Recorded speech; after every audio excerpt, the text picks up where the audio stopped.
Cricket ball football নয়, আজ দেখব বাস্কেটবল কিভাবে বানানো হয়।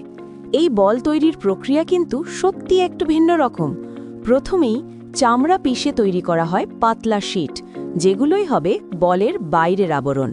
তারপর সেই শীটগুলো নির্দিষ্ট মাপে কেটে বানানো হয় ছোট ছোট প্যানেল।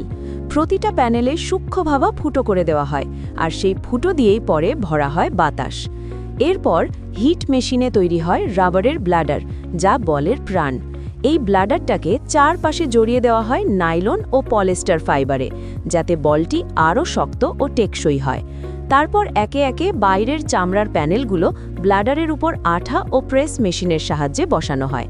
সব প্যানেল জোড়া লাগার পর বলটিকে দেওয়া হয় হিট প্রেস ফিনিশিং, যাতে সেটি পায় নিখুঁত গোল আকৃতি, আর হাতে ধরে মনে হয় একদম পেশাদার বল। এরপর বলের গায়ে করা হয় কালার কোটিং ও ব্র্যান্ড প্রিন্টিং, যা দেয় তার চেনা রূপ।